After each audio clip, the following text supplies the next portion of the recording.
Hi, it's been a long time since we spoke about the drones. Look, let me get this down. So it's been a long time, and I just want to quickly, it's going to be a very quick episode about the emergencies that you should have to have and be ready for. I have not seen such videos in on a YouTube or any other platform. Maybe it's out there, but many probably not talking about this. But anyway, I want to bring to your attention as a pilot to what you do have to have is the emergency bag. This is mine. It's always there with me every time when I fly. It's a bit comprehensive maybe, but for some maybe it's something new.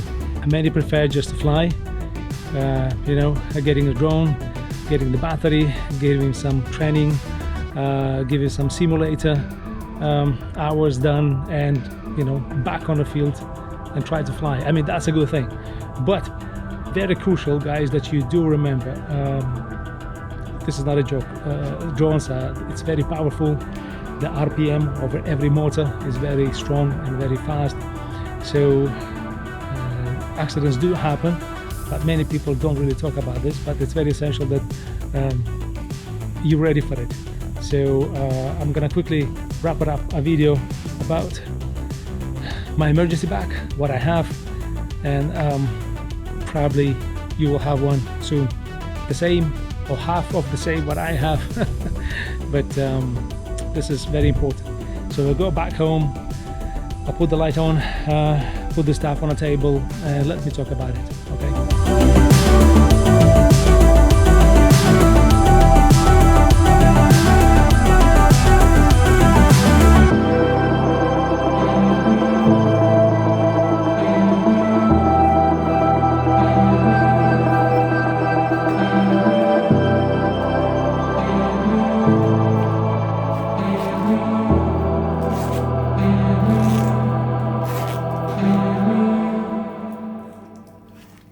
Okay, so this is what I have.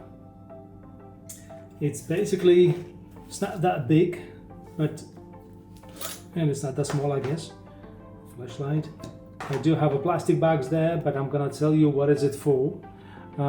So I do have another one. It's smaller, so just more for mobility. Sometimes I use this as well, but mainly these are the always there with me when I fly, because the rotation of propellers incredible fast, massive number of RPMs in a minute. So I would definitely recommend when you fly these things, you have to have some emergency preparedness. Anything can happen.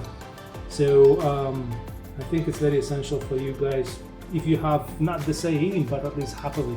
So that is crucial. Okay, so what I have, let's quickly go through it. Sterile gloves you do have to have. It's important if you have to attend any emergency, any cuts or open wound, so you have to protect yourself and probably someone out there if by any chance people get hurt, so have them. Okay, then what else I have? I have this triangular bandage. It's in case there's some injury and you want to sustain it, so use for arm sling or a pad to control the bleeding. So really recommend to have it just in case. Good to have for precautions. We have a crate bandage, or it's gauze bandage, suitable for keeping gauze in place, steaming bleeding and providing light compression, mostly used for sprains and strains, joint muscles. So I have 2 of them just in case, as you know. So there you go, emergency blanket to reduce the heat loss if again you travel and you're working at night in operation. We have a conforming bandage. It's basically for relief and light compression, ideal for various wound care. So including spraying support and dressing retention, just in case if you have to. We have a sterile alcohol pre-pads, antiseptic, wound cleaning, definitely important. 70%. Here is another one I have. It's liquid type. Right, what else? We have tweezers and scissors, medical adhesive tape, So adhesive bandages, transparent film dressings, and non-woven swab. But let me talk about the transparent bandages. I have a different type of them. This is just like a film. It's a big pad. It depends on the case, that whatever can happen. I have surgical sponges. There you go, just in case, just to make sure it's sterile. Transparent dressings as well. And okay, well, I'm gonna talk about non-woven swab. This is very important, and this is the gauze swabs. So basically, again, it depends on the wound, depends on the injury, but this is where you apply for. This is very essential. So with regards to non-woven swabs, it's basically it's a wound dressing, used for providing good comfortability and thermal isolation, compared to gauze. So this is a bit different. So the thickness is better here. But anyway, so what else we have?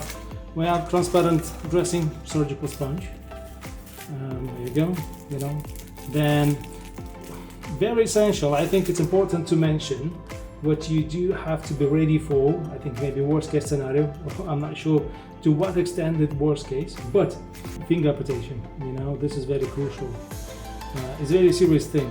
If a person doesn't receive prompt medical assistance after cutting off a finger, the injury can result in a long-lasting and permanent difficulties with the hand. So be careful. This is so sharp. Dealing with the injury. It's important that someone is going to apply pressure. Let me show it to you. It's basically you need to protect the wound, so stop the bleeding. Cover it as much as you can with availability. If you do have it, if you don't have it, this is the reason why. But you do have to have. What you have to do. It's just a quick overview. Yeah. So if something has happened, so it's good if there is someone who's gonna come and stop the bleeding. Carefully cleaning and amputated area with water and sterile saline and solution. So just in case. It's very essential to be cleaned, and gently cover area in a moist gauze, and elevate the arm, hand to reduce the swelling. That is important, And I would suggest keep the affected hand steady with the short spleen. With regards to caring for the severed finger, the first thing what is important, wrap the amputated part in damp paper. I would suggest, if you have something in place, in a sealed, watertight bag or container. This is the reason why in my bag I do have, you're gonna love, but this is important. This is just IKEA plastic bags, for the food supply, whatever you can put them on. But this is always there in my bag, and just in case, if I'm there with other pilots, if something goes wrong, so I'll be able to attend, or God forbid something happened to myself. So there are people who actually I can guide and to tell them what to do. Unless I fall in shock, and that was going to be an issue. It's very essential you don't mix. So for the not disturbing the viewing, we use this as let's say this is a part that has been amputated. So you have to protect it really nicely, with the proper sealing. Okay, just to make sure it's watertight. Then you put the ice into another bag and you put it on top. So you might say, well, Valentin, what if we don't have ice? Well, probably. But, if you go as we do, we go for the racing, so we have a cooler with the ice and, cans out there. So with the, soft drinks to enjoy. So basically even that can be used for, when you put it on top of it, just to make sure it sustains the, cold effect. This is very important, and you drive as quick as possible to emergency, and hopefully it's gonna end it really well. Let's hope, fingers crossed. But anyway, you don't have to go to that level and be paranoid as I, but yet still it's important that you do look after. You might be, you might be a good pilot, but you might be a terrible when the first aid comes. So since you use these machines, the big machines, fast machines, learn, do something else. This is important that you are ready for the first aid case. You're ready for emergency, where you really have to act promptly. So whether it's going to be you, whether it's going to be your buddy right next to you, another pilot, but it's very essential that you ready for the emergencies, and don't let to catch you, somewhere in the middle, where you're going to be lost, screaming and panic and not knowing what needs to be done. So this is very essential. So I'm a pilot, but I'm a paramedic as well. So it's very essential that you study this. I mean, this is one of the reasons why I cannot post so many things and be very, very open like everyone, because I got a serious job, but yet this is very crucial, guys, that you do remember FPV, the drones business, it's very serious matter when it comes to the safety and security, especially. So think about it. If you don't have to have this, have it, maybe half of it at least. If not a big bag, get a small one, but let it be there with you in your drone pack, in the drone bag, so it's there just in case if something goes wrong, you know what to do. And I would suggest study a bit which bandage for what dressings to be applied, what type of dressings you might require, waterproof, or again, probably it depends in the area where you live in, I would say, cold countries, hot countries. So I think this will apply as well. So see if you can manage to stop the bleeding, avoid shock. When the body cells do not receive enough oxygen-rich blood, as result in illness or injury. So this is where the shock occurs. You can be, it's massive stress. So you can observe it as fainting, rapid shallow breathing, thirst, sweating, nausea, vomiting, and so on. The skin pale. So what is important if this is gonna happen? So call for help. I would suggest avoid food and water. Nothing to be given. Try to lay down, elevate the legs. Use the blanket to sustain the warmth of the body. And look and feel for for the particularly injured person. So if there is any vomiting starting going on, twist on the side. This is very essential. And then monitor breathing and pulse until the help arrived. Okay, so now you see what I have. It was a quick share of my stuff. So remember, every time when you fly this thing, you really have to be careful. This is not a joke, and emergencies do happen, and it's all about how well are we prepared for it. So trouble never knocks the door. So if it happens, it happens. So never send a signal. We don't know when it's gonna happen. So I would suggest you guys, all pilots out there, be careful, stay safe, and remember, hope for the best, prepare for the worst. Yeah, happy flying and all the best. And yet, remember, fires do happen.